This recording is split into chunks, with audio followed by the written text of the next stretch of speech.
আজকে সারা দিনের একটা গরম খবর বা ট্রলিং নিউজ বা ফেসবুক ফিডের সবচেয়ে ভাইরাল নিউজ সেটা হচ্ছে যে আওয়ামী লীগের নিষেধাজ্ঞা প্রত্যাহার তো হচ্ছেই না, বরঞ্চ এটা আইনে পরিণত হচ্ছে। তবে এর ভিতরে অনেকে ভুল আছে, আওয়ামী লীগের নিষেধাজ্ঞা না, আসলে আওয়ামী লীগকে ব্যান করা হচ্ছে না, আওয়ামী লীগের রাজনৈতিক কর্মকাণ্ড, মানে আওয়ামী লীগ রাজনৈতিক কোনো কর্মকাণ্ড করতে পারবে না, সেইটা নিষেধাজ্ঞার আড়ালে আসছে। এখন থেকে আরো হয়তো আইনগতভাবে আরো কঠোর হবে, যে কেউ মিছিল মিটিং ওই যে একটা পোস্টার একটা খাম্বায় লাগাইয়া 10 মিনিটের যেই ভিডিও করেন, পোস্টার কিন্তু লাগছে একটা 10 মিনিটের ভিডিও, বিশাল কর্মযোগ্য করে ফেলেছেন। অফিসের সামনে যে তালা না খুইলা অফিসের সামনের ওই যে যারাইয়া দুইজনের জয় বাংলা বলে আবার পালাইয়েছেন, এই ধরনের কর্মকাণ্ডের জন্য এবার আপনাদের পেদানি দেওয়া হবে, কঠিন পেদানি, পাশার ছালও তুলবে। তো এই কথাগুলা বহুবার বলেছি, আমার ভিডিও কন্টেন্টে অনেক কন্টেন্ট আছে যে দেখতে পারেন। আমি বলেছি যে তারেক জিয়া আওয়ামী লীগের নিষেধাজ্ঞা তুলবে না, বরঞ্চ ও গলায় দড়ি দিয়ে আপনাদের লটকাবে, কিন্তু আপনারা তখন বিশ্বাস করেন নাই। অনেকেরই বলেছিলাম যে তারেক জিয়ার এক দাঁতের বুদ্ধি আওয়ামী লীগ নেতাদের নাই। আপনারা মনে করছেন আরে কি বলেন ভাই, আপনি এটা আপনারা কথা কইলেন। আপনি একটা জিনিস খেয়াল করেন, কোর্ট বিল্ডিং এ যখন যান না, ওই কোর্ট বিল্ডিং এ আম গাছ তলের কিছু লোক যারা টাইপ করে না, ওরা উকিলের চেয়ে ভালো লেখে।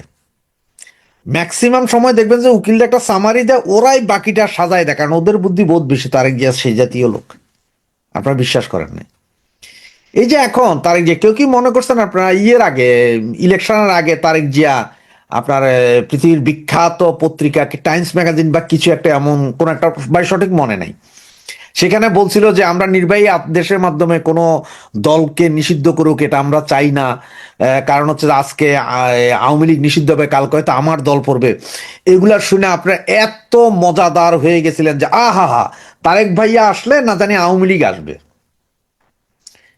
এটা মনে করেছিলেন। ইলেকশনের আগের দিন থেকে শুরু করে ইলেকশনের দিন পর্যন্ত বারবার 24 ঘন্টা ভিডিও লাইভ করেছিলাম, বারবার বলছিলাম যে আপনারা ভোট কেন্দ্রে যায়েন না, ভোট দিতে যায়েন না। তারপরও কি করছেন, অনেক নেতারা নিজেরাই তাদের কর্মীদেরকে বলছেন বিএনপি কে জিতাও, অমুক আসনে অমুক ভাইকে জিতাও। আপনারা বুঝেন নাই, যেসব নেতারা, যেসব কমিশনার, যেসব ইয়েরা বলেছিল, এরা সবাই নিজেদের ব্যবসা বাণিজ্য বাঁচানোর জন্য ওইসব নেতাদেরকে জিতে আনার জন্য বলছিল বিএনপির। কারণ ওদের সাথে বিএনপির একটা নেগোসিয়েশন আছে যে ভাই জাহান্নাম, আওয়ামী লীগের দরকার নাই, শেখ হাসিনাও দরকার নাই, আমার দরকার আমার ব্যবসা বাণিজ্য, আমার পয়সা করি, আমার ঘর বাড়ি বাঁচবে। সেইভাবেই বিএনপিরে বিভিন্ন জায়গায় এই সমস্ত কমিশনার, এই সমস্ত আওয়ামী লীগ নেতারা জিতে আনছিলেন। সেদিন বলার পরও আপনারা শুনেন না। এই যে এখন তারেক এটা হয়তো সংসদে তুলবে, আবার বলাও যায় না 12 তারিখের আগ পর্যন্ত, এখনো আরো 5-6 দিন 7 দিন সময় আছে বা 10 দিন সময় আছে। এর ভিতরেও অনেক কিছু ঘটতে পারে, আসতেও পারে, এটা আইন নাও আসতে পারে, তবে আসবে, এটা ধরে নেন আপনি যে আসবেই, এই কাহিনীটা আসবেই। এবং এটা সংসদে বৈধতা তারেক জিয়া দিবে। তার কারণ তারেকও জানে, আমি বারবার বলছি যে তারেক খুব ভালো করে জানে যে আমাদেরকে ছেড়ে দিলে আমরা কাহাতক করিতে পারি, ইহা তারেক জানে। আর তারেক জানে বিধায় এই কাজটা তারেক করবে, এবং সে খুব সুচারুভাবে করবে, যেটা আপনারা কল্পনাও করেন নাই। এই যে ধরেন একটা জিনিস, সারা বাংলাদেশে এখন বিভিন্ন জিনিসপত্র নিয়ে গ্যাঞ্জাম চলতেছে। রাস্তায় তেল নাই, গাড়ি চলে না, হামের টিকা নাই, এই ব্যান্ডেজ নাই, চাউল নাই, ডাইল নাই, এগুলো নিয়ে ব্যাপক একটা গন্ডগোল আছে। এখন এই গন্ডগোলটা এমন ভাবে হইতেছে যে সারা পৃথিবীতে মানুষ জানতেছে। অলরেডি ওয়ার্ল্ডের বিভিন্ন পত্রিকা বলতেছে যে মানে ইয়ে করবে, কি বলে, সর্বপ্রথম জ্বালানি মজুদ শেষ হবে বাংলাদেশের। সুতরাং এগুলো থেকে দৃষ্টি তো ফিরাইতে হবে, এগুলো থেকে দৃষ্টি ফিরানোর জন্যই আজকের এই ঘোষণা যে আওয়ামী লীগ ব্যান্ডটা আসবে। এবং আজকের এই ব্যান্ডের পরে এখন আপনি দেখেন সারাদিনে বাংলাদেশে অনেক ঘটনা ঘটছে, কোনো ঘটনা নেই। সারাক্ষণ সবার ফেসবুকে মিনিমাম 10টা করে হলে স্ট্যাটাস আছে যে খাইতেছে, ধরছে, আওয়ামী লীগ শেষ, নিশ্চিন্ন হয়ে যাবে, এগুলা নিয়ে আলোচনা, অন্য কোনো আলোচনা নাই। যতগুলো টিভি টক শো দেখবেন আজকে সব এখানে। কেউ আজকে থেকে আগামী 1 সপ্তাহ কেউ আর বাংলাদেশের অন্য কোনো পরিস্থিতি নিয়ে চিন্তা করবে না। এটা হচ্ছে টেকনিক রাজনীতির, এটাই করে দিয়েছে। আওয়ামী লীগ নিষিদ্ধ, আওয়ামী লীগের রাজনৈতিক কার্যক্রম নিষিদ্ধ করলে কি হবে? আমার মতে একটা জিনিস কি ভালো হবে, খুব ভালো হবে, যে ব্যান করে দেওয়া। এতে ভালো হবে কি জানেন? আওয়ামী লীগের ভিতরে যতগুলো যে হাইব্রিড আছে না, এগুলো সব দেখবেন যে আগামী 3 মাসের ভিতরে বিএনপিতে ফুল নিয়ে নিয়ে যোগদান করবে। আওয়ামী লীগ আরো বেশি পরিচ্ছন্ন হয়ে আসবে, এবং এইটা আওয়ামী লীগের জন্য একরকম ভালো। যারা আসলে বঙ্গবন্ধুকে ভালোবাসে, শেখ হাসিনাকে ভালোবাসে, তারা ছাড়া বাকি আর সব এখন দেখবেন যে বিএনপি বা অন্য কোনো দলে যোগদান করবে। এটা আওয়ামী লীগের জন্য একরকম ভালো। আর এখন আমি বা আপনি, আমরা কি করব? আমরা তো আর কোনো নেতা বা বিশাল কোনো কিছু না। আমরা তো তৃণমূলের নর্মাল সমর্থক। আমরা তো আওয়ামী লীগের পক্ষে কথা বলি, কথা বলবো, হয়তো আজীবন কথা বলবো। এরপরও অনেকে হয়তো আপনাকে আমাকে জিজ্ঞেস করবে আইসা, যে ভাই তুমি কোন ইউনিটের আওয়ামী লীগ, কোন আমলের আওয়ামী লীগ, কি করেছো আওয়ামী লীগের জন্য? কিন্তু এইসব লোকগুলা বুঝে না যে আমরা কিছুই করি নাই ভাই আওয়ামী লীগের জন্য, কিন্তু আমরা ভোটটা দিছি আওয়ামী লীগে। আমরা নৌকার বাইরে কোথাও ভোট দেই নেই। আমরা ওই যে নৌকা বাঁচানোর জন্য জামাত বিএনপিকে ভোট দিইনি, প্রয়োজনে ভোট কেন্দ্রেই যাইনি, ভোট দেইনি। তো এটা হচ্ছে যে আমাদের বেসিক সত্য, এটা হচ্ছে আমাদের বেসিক শক্তি। আমরা শেখ মুজিবের বাইরে কিছু চিন্তা করি না, আমরা শেখ হাসিনার পরে আর কিছু চিন্তা করি না। আমাদের কোনো মামা গ্রুপের দরকার নাই, ভাগ্নি গ্রুপেরও দরকার নাই। আমরাই শেখ হাসিনা, শেখ হাসিনাই আমাদের নেতা। এর বাইরে আমাদের কোনো চিন্তা নাই। বাংলাদেশের কোনো নেতারে, কোনো নেতাকে গুনার টাইম নেই। ওই যে একটা কথা বলে না, যে আপনি যখন ওই যে কোনো নিষিদ্ধ পল্লীতে যাবেন, তখন আপনি জানেন না যে কার এইডস আছে আর নাই, যার কারণে আপনি তাদের সাথে ওই শারীরিক সম্পর্কের প্রোটেকশন নেই, যে মানে কন্ডম নেয় বা এইরকম নেই। বাংলাদেশের কোনো নেতারে প্রোটেকশন তো দূরের কথা, কম্বল না, যদি বলে বস্তা দিয়েও বাইন্ধা নেন তাও টাইম নেই। শেখ হাসিনার বাইরে আর কারোর জন্য কোনো টাইম নেই, কোনো ইয়েও নেই। কোনো নেতাও মানে না, কারোর মানে না, শেখ হাসিনা মানি। এরপর আর কি হবে? সুতরাং যেই কথাটাই বলছে যে এই নিষেধাজ্ঞা, এটা আমি বারবার আগেও বলছিলাম, এখনো বলি, তারেক এটা করবে, এটা জানা ছিল। এটা জানা ছিল যে তারেক এটা করবে। এর বাইরে তারেক যাবে না, কারণ তারেকের অভিজ্ঞতা আছে 96 সালের 15 ফেব্রুয়ারি ইলেকশনের পরে কিভাবে আওয়ামী লীগ খালেদা জিয়াকে ফেলে দিয়েছিল, 2006-এ কিভাবে লগি বইটা দিয়া আপনার তারেককে বা তারেকের পুরা ফ্যামিলি খালেদা জিয়াকে ফেলে দেওয়া হয়েছিল, এগুলো তারেক জানে। যার কারণেই তারেক এটা করবে। এখন আবার আপনারা হঠাৎ করে ছিলেন লগি বইটা জোগাড় করো, তারেককে সায়স্তা করে, এটা ছিলেন না, কারণ এখন আর লগি বইটার যুগ নাই। এখন আছে স্নাইপার রাইফেলের যুগ। এখন 1,500 মিটার দূর থেকে কিভাবে ফেলে সেই যুগ। এখন 2,000-3,000 মিটার দূর থেকে কিভাবে ফেলে দিতে হয়, ওই যে 24শে আগস্ট, এই 24শে আগস্ট বলছি, জুলাই আগস্টে সে গণ আন্দোলন দেখছেন তো, 1,000 মিটার, 1,500-3,000 মিটার দূর থেকে কিভাবে ফেলে দিছে। এখন স্নাইপারের যুগ, এখন ওগুলার যুগ। লগি বইটার এখন আর যুগ নাই। সুতরাং কেউ যদি স্বপ্ন দেখেন যে লগি বইটা দিয়ে হবে, না না না, সবসময় মডার্ন হয়, সবকিছুতে মডার্নিজম আসে। যেমন একসময় 91-96 সেই চিন্তা করতে পারেন। এরপর 2001, 2000, 2001 পর্যন্ত, 96, 2001 পর্যন্ত এটা চিন্তা করতে পারেন। 2001-এর পরের অ্যাকশনটা চিন্তা করতে পারেন, 2008-এর পরের অ্যাকশনটা চিন্তা করতে পারেন। এক এক সময় এটার মাত্রা হেভি হয়েছে। এক সময় বাটন ফোন ব্যবহার করতেন, এখন আপনারা আইফোন ব্যবহার করেন। সুতরাং ওই যে যদি মনে করেন যে সেই বাটন ফোনের মতন আমরা রিমোট চেপ দিব আর সব হয়ে যাবে, সেটা না। এখন আরো উন্নত হইতে হবে, লগি বইটা দেওয়া হবে না। এখন লাগবে অন্য জিনিস, এবং সেটা কিভাবে কি করবে সময় হয়তো বলে দিবে, সময়। সুতরাং এই মুহূর্তে আমি একটা কথাই বলবো, এখনো সময় আছে, ঐক্যের দরকার প্রচন্ড। সবার সাথে সবার ঐক্যের দরকার, গুতাগুতি বাদ দিয়ে ঐক্যের দরকার। ঐক্য হইলে তবে হ্যাঁ, দুষ্কৃতকারীরা যাতে আপনার আশপাশে ভিড়তে না পারে। আপনার যারা ওই যে রিফাইন্ড আওয়ামী লীগের কথা বলে, তারা যাতে আপনার কাছে ভিড়তে না পারে। রিফাইন্ড আওয়ামী লীগ ল্যাংটা করে দেন, কোনো সমস্যা নেই। ওদের সাথে গ্রুপিংও কি আর নন গ্রুপিংও কি, সব একই, ওদেরও বাদ দেন। হ্যাঁ, তবে যারা জননেত্রী শেখ হাসিনাকে মানেন, তারা ছাড়া বাকি সব বয়কট করেন। দর্শক, প্রফেসর ইউনূসের আমলে আওয়ামী লীগের নেতাকর্মীদের বিরুদ্ধে নির্যাতন, মিথ্যা মামলায় কারাগারে দেয়া, এই ব্যাপারগুলো নিয়ে অভিযোগ করা হচ্ছিল। আওয়ামী লীগের পক্ষ থেকে যেমন অভিযোগ করছিলেন তারা, তেমনি আন্তর্জাতিক পর্যায় থেকেও নানা ধরনের অভিযোগ করা হচ্ছিল। বিশেষ করে আওয়ামী লীগের রাজনৈতিক নিষেধাজ্ঞার যে ব্যাপারটা, সেই ব্যাপারটার সমালোচনা হচ্ছিল আন্তর্জাতিক পর্যায় থেকে। আন্তর্জাতিক পর্যায় থেকে বিভিন্ন দেশ, বিভিন্ন মানবাধিকার সংস্থা, সেখান থেকে এই প্রতিবাদগুলো আসছিল। কিন্তু বিএনপি সরকার আসার পরে একটা পরিবর্তন আমরা লক্ষ্য করেছিলাম। নির্বাচনের পরদিনই আওয়ামী লীগের অফিস খোলা শুরু হওয়া এবং সেখানে বিএনপি নেতাদের এক ধরনের সহযোগিতা করা, এই ব্যাপারগুলো নিয়ে আমরা দেখেছি বিরোধী দল এনসিপি, জামাত ব্যাপক প্রতিবাদ করেছে। সারা দেশে শতাধিক জায়গায় আওয়ামী লীগের অফিস খোলার ঘটনা ঘটেছে। দুই একটা ব্যতিক্রম ঘটনা ছাড়া এই ব্যাপারে তেমন কোনো কিছু ঘটেনি। দু এক জায়গায় পাল্টা মবের ঘটনা ঘটেছে, পাল্টা ভাঙচুর, আগুনের ঘটনা ঘটেছে। বিএনপি সরকার আসার পরে আওয়ামী লীগ এক ধরনের আশায় বুক বেঁধেছিল যে তারা নির্বাচনে অংশগ্রহণ করতে না পারলেও তারা রাজনীতিতে ফিরছে।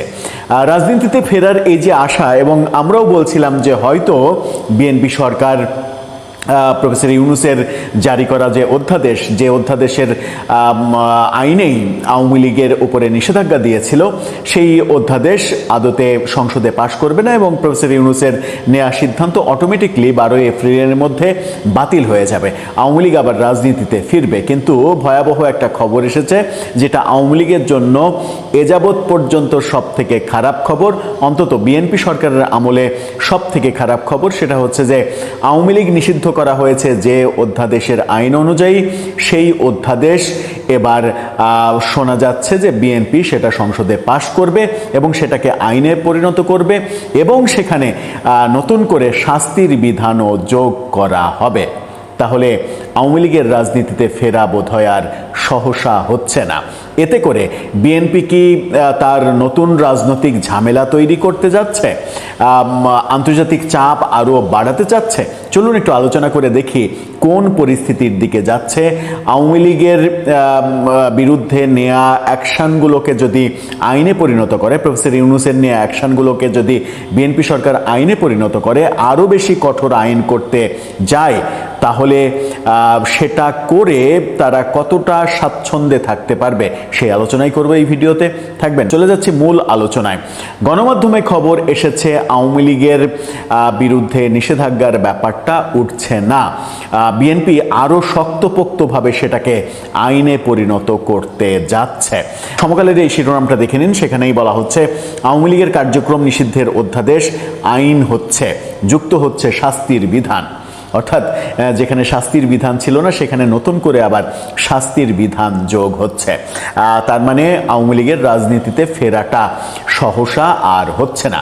কিন্তু এটা কতদিন বিএনপি টিকিয়ে রাখতে পারবে, কিংবা বিএনপি এই সিদ্ধান্ত নিতে গিয়ে নিজেরাই নিজেদের ক্ষতি করবে কিনা, এই সিদ্ধান্ত তাদের জন্য বুমেরাং হবে কিনা, ব্যাকফায়ার করবে কিনা, এই আলোচনাগুলো হয়তো রাজনীতিতে সামনে উঠে আসবে। কি বলছে খবরে?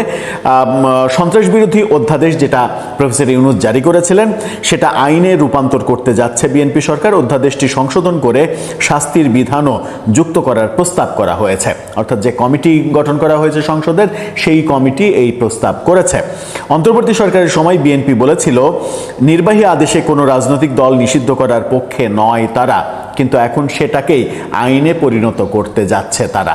নির্বাচনের আগে তারা একটা কৌশলে ছিল, নির্বাচনের যে বাধা, সেই বাধা অতিক্রম করার পরে, এবং শোনা যায় যে নির্বাচনে আওয়ামী লীগের ভোটারদের ব্যাপক ভোট পাওয়ার মাধ্যমে যে 2/3 নিরঙ্কুশ সংখ্যাগরিষ্ঠতা, সেটা অর্জনের পরে এবার বিএনপি উল্টো পথে যাচ্ছে। অর্থাৎ আওয়ামী লীগের ভোট তো পাওয়া হয়েই গেছে, এখন আওয়ামী লীগকে শায়েস্তা করার যত ধরনের পন্থা আছে সেগুলোই অবলম্বন করবে।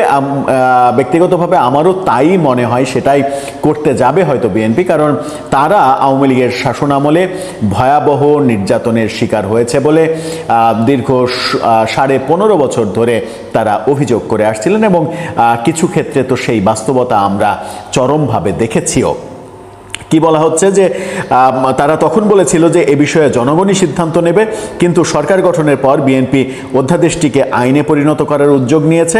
ফলে নির্বাহী আদেশ প্রত্যাহার না হওয়া পর্যন্ত আওয়ামী লীগের কার্যক্রমের উপরে নিষেধাজ্ঞা থাকছে।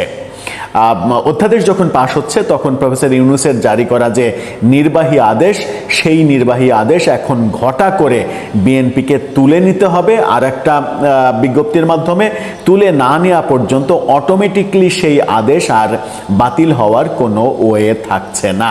তার মানে বিএনপি সরকার এখন খুব সহজেই বলতে পারবে যে নিষেধাজ্ঞা তো আমরা দিইনি, প্রফেসর ইউনূস দিয়ে গেছে, আমাদের তো করার কিছু নেই। এটা বলে অনেক দিন আওয়ামী লীগের উপরে যে কার্যক্রম নিষেধাজ্ঞা সেটা বহাল রাখার চেষ্টা করবে বিএনপি। এখানে বলা হচ্ছে যে আরো শাস্তির বিধান সহ এটি আইনে পরিণত হলে আওয়ামী লীগকে রাজনীতি করতে আরো বেগ পেতে হবে। নতুন করে শাস্তির বিধান যেটা করা হচ্ছে, অন্তর্বর্তী সরকারের জারি করা 133 অধ্যাদেশের মধ্যে ত্রয়োদশ সংসদে গত 13ই মার্চ এই 133 অধ্যাদেশ উত্থাপিত হয়। সেদিন গঠিত 14 সদস্যের বিশেষ কমিটি অধ্যাদেশগুলো যাচাই করেছে এবং যাচাই করার পরে এই অধ্যাদেশ বিষয়ে সন্ত্রাস বিরোধী আইন যে অধ্যাদেশ, সেই অধ্যাদেশ ব্যাপারে এই সিদ্ধান্ত নিয়েছে। গত বৃহস্পতিবার বিশেষ কমিটি 98টি অধ্যাদেশ পরিবর্তন ছাড়া যেগুলো উপস্থাপন করে, 15টি অধ্যাদেশ সংশোধন করে বিল উত্থাপনের সুপারিশ হয়। 16টি অধ্যাদেশে এখনই উত্থাপন নয়, 4টি বাতিল করা, এরকম সিদ্ধান্ত নেয়। যে 15টি অধ্যাদেশ সংশোধন করে বিল হিসেবে সংসদে উত্থাপনের সুপারিশ করা হয়েছে, তারই অন্যতম হচ্ছে 2025 সালের 11ই মে জারি করা সন্ত্রাস বিরোধী অধ্যাদেশ। যে অধ্যাদেশের আইনের পরিপ্রেক্ষিতেই প্রফেসর ইউনূস যে অধ্যাদেশটা জারি করার পর প্রফেসর ইউনূস আওয়ামী লীগের উপরে কার্যক্রম নিষেধাজ্ঞা দিয়েছিল। এই অধ্যাদেশ বলে 2009 সালের সন্ত্রাস বিরোধী আইনের 18 ও 20 ধারা সংশোধন করে গত বছর আওয়ামী লীগ এবং দলটির সব সহযোগী ও অঙ্গ সংগঠনের কার্যক্রম নিষিদ্ধ করা হয়। একই আইনে 2024 সালের অক্টোবরে নিষিদ্ধ করা হয়েছিল ছাত্রলীগকে।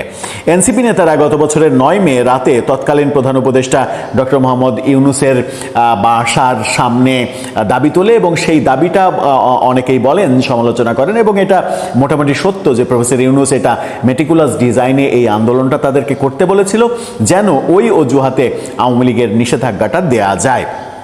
11ই মে রাতে যমুনায় উপদেষ্টা পরিষদের জরুরি সভা শেষে সন্ত্রাস বিরোধী আইনের 2টি ধারা সংশোধন করে সরকার এবং ওই পরিপ্রেক্ষিতেই আওয়ামী লীগের উপরে নিষেধাজ্ঞা দেয়া হয়েছে। আইনে বলা হয়েছে নিষিদ্ধ সংগঠন এসব কার্যক্রম, অর্থাৎ যেটা বলা হচ্ছে কার্যক্রমের মধ্যে রয়েছে এদের ব্যাংক হিসাব জব্দ করা, পোস্টার ব্যানার প্রচার করতে পারবে না, সংবাদ বিজ্ঞপ্তি দিতে পারবে না, গণমাধ্যম সামাজিক যোগাযোগ মাধ্যমে তা প্রকাশ করতে পারবে না, সংবাদ সম্মেলন করতে পারবে না, মিছিল মিটিং করতে পারবে না, কিছুই করতে পারবে না। আইনে বলা হয়েছে নিষিদ্ধ সংগঠনের এসব কার্যক্রম পরিচালনা করলে 4 থেকে 14 বছর কারাদণ্ড হতে পারে। তবে অধ্যাদেশে বলা হয়নি কার্যক্রম নিষিদ্ধ সংগঠন সভা সমাবেশ করলে কি কি শাস্তি হবে। এবার সেই অধ্যাদেশেই শাস্তির বিধান যুক্ত করা হচ্ছে। কি ধরনের সাজার বিধান যুক্ত করা হবে এ বিষয়ে স্বরাষ্ট্রমন্ত্রী সালাউদ্দিন আহমেদের বক্তব্য জানতে চেষ্টা করলে তিনি কোনো বক্তব্য দেননি। তবে সরকারি সূত্র জানিয়েছে নিষিদ্ধ সংগঠনের জন্য আইনের 16 ধারায় যেসব সাজার বিধান রয়েছে সেগুলোই প্রযোজ্য হবে কার্যক্রম নিষিদ্ধ সংগঠনের জন্য, অর্থাৎ 14 বছর পর্যন্ত কারাদণ্ডের যে বিধান দিয়েছে কার্যক্রম নিষিদ্ধ করার প্রজ্ঞাপনের সাথে, সেই বিধানই অধ্যাদেশে যুক্ত করবে বিএনপি। সব মিলিয়ে আওয়ামী লীগের ওপরে যে নিষেধাজ্ঞা, সেই নিষেধাজ্ঞাটা নির্বাহী আদেশে যেটা প্রফেসর ইউনূস সরকার দিয়েছিল সেটা উঠে যাওয়ার সম্ভাবনা এখন ক্ষীণ হয়ে গেল। বিএনপি যদি এই নির্বাহী আদেশ আনুষ্ঠানিকভাবে নিজেরা উইথড্র না করে তাহলে এটা আর অটোমেটিকলি বাতিল হচ্ছে না, যেহেতু অধ্যাদেশ বিএনপি সংশোধন করে সেটা আইনে রূপান্তর করার সিদ্ধান্ত নিয়েছে। এটা কি বিএনপির যে বহুদলীয় গণতন্ত্রের নীতি, তারা যে সব সময় বলে তারা বহুদলীয় গণতন্ত্র বিশ্বাস করে, তারা কোনো দলকে নির্বাচনের আগেও তারা তারা বলেছে, আওয়ামী লীগ নিষিদ্ধ করার আগেও তারা বলেছে যে কোনো দলকে নিষিদ্ধ করার মানে ব্যাপারে তারা একমত নয়, কোনো দলের ব্যাপারে সিদ্ধান্ত নেবে জনগণ। কিন্তু আওয়ামী লীগকে যখন নিষিদ্ধ করা হলো, তারপরে বিএনপি মহাসচিব বলেছিলেন যে অনেক আগেই লিখিতভাবে সরকারকে আওয়ামী লীগের নিষিদ্ধ করার ব্যাপারে, আওয়ামী লীগকে নিষিদ্ধ করার ব্যাপারে বলা হয়েছিল, অনুরোধ করা হয়েছিল। তার মানে বিএনপি বিভিন্ন সময় বিভিন্ন রকমের মানে প্রেক্ষাপটে বিভিন্ন রকমের মতামত দিয়েছে, এটা আমরা দেখতে পাচ্ছি।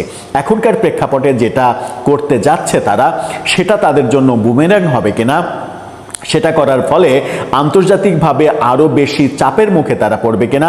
আজকে সকালেরই একটা ভিডিওতে আমরা বলেছিলাম যে বিএনপি বহুমুখী চাপে রয়েছে, অন্তত চতুর্মুখী চাপে রয়েছে, যার মধ্যে আওয়ামী লীগকে রাজনীতিতে ফেরানো এটা একটা অন্যতম চাপ।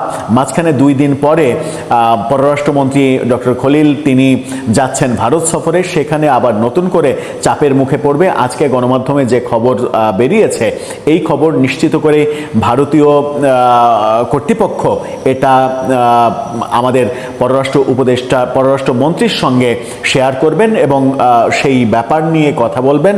ব্যাপারটা আন্তর্জাতিক পর্যায়ে আবার নতুন চাপের সৃষ্টি হতে পারে সরকারের জন্য, এবং তাদের জন্য এটা বহুদলীয় গণতন্ত্রের যে মানে নীতি, সেই নীতি বিরুদ্ধ হয়ে যাবে, বুমেরাং হয়ে যাবে, কিংবা ব্যাকফায়ার করবে কিনা সেটা সময়ই বলে দেবে। দর্শক, আপনার কাছে কি মনে হয়, যে স্বপ্ন আওয়ামী লীগ দেখছিল নির্বাচনের পরে যে বিএনপি তাদেরকে রাজনীতি করার সুযোগ দেবে, এই তারা ফিরে আসলো এবং ফিরে আসার বহুবিধ বার্তা তারা দিচ্ছিল, এবং যে আশায় তারা ভোটে অনেকেই বিএনপিকে ভোট দিয়েছিল এবং তাদের ভোটেই মূলত ভূমিধস বিজয় হয়েছিল বিএনপির বলে অনেকে মনে করেন, সেই প্রত্যাশাগুলো কি অঙ্কুরেই ধ্বংস হয়ে যাচ্ছে? আপনার মতামত জানিয়ে লিখতে পারেন আমাদের কমেন্ট বক্সে।